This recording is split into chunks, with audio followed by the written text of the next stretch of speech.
Romance and children's sci-fi. It's a weird combination, let me tell you. Hello everyone and welcome back to my channel. If you don't know me, my name is Britt and I am a romance author and I just love sharing what I read. If you don't know about my reading goals, I have pretty interesting ones. First of all, I'm trying to read the books that I currently own, which for the most part I did accomplish in February, except for one. There's one that I don't own. Another thing that I'm doing is actually rereading an old childhood favorite, which is Animorphs. Romance with children's sci-fi.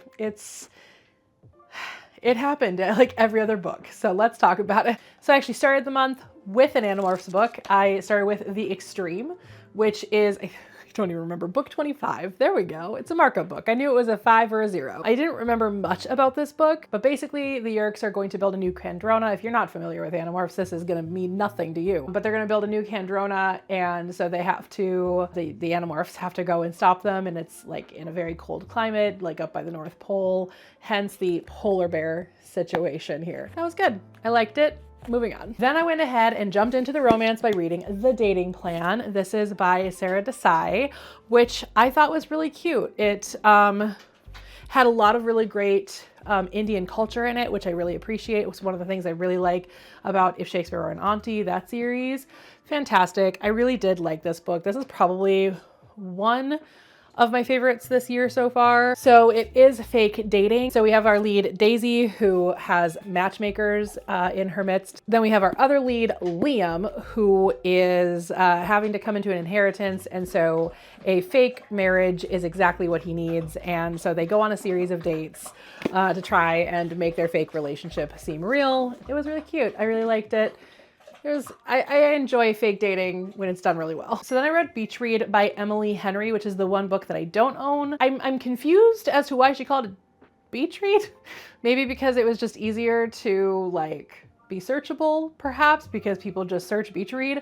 And I get that it's set like at a lake house, and trust me, I grew up on a lake. I fully understand that lakes have beaches.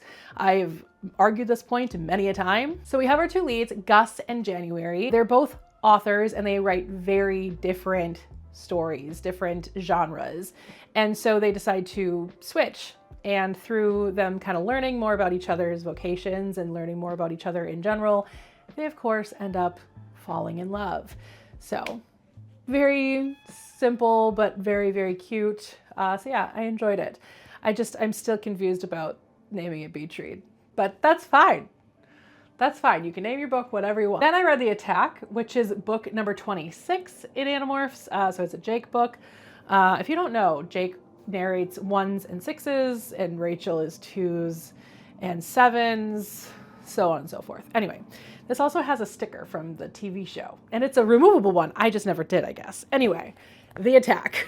So this actually introduces a villain called the Cryak, and it also has the Elemist in it. So again, if you're not familiar with Animorphs, you might not know. But anyway, I actually really liked this one because I forgot about the Cryak, and then all of a sudden the Cryak was in the book, and I was like, oh my God, that's right.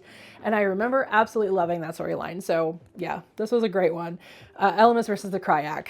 Love it. And the final book that I read in February was Cross the Line, and this is by Simone Soltani. Because February is Black History Month, I wanted to ensure that I was reading a book by a Black author, especially a Black woman author. So that is what this is.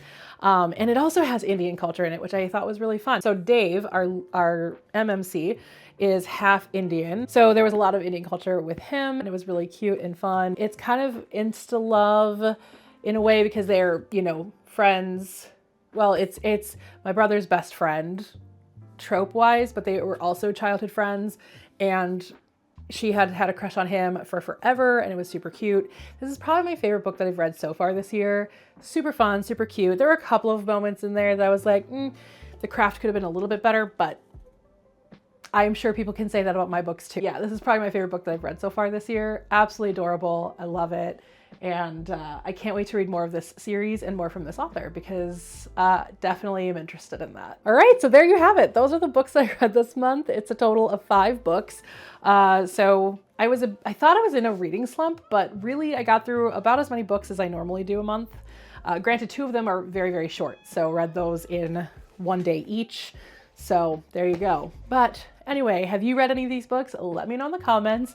And what is on your TBR for March? I'm currently reading Game Changer but I'm not sure what exactly is next. So let me know, give me some thoughts in the comments, and I will see you all next week with my author update and next month for what I read in March. I'll see y'all then. Bye.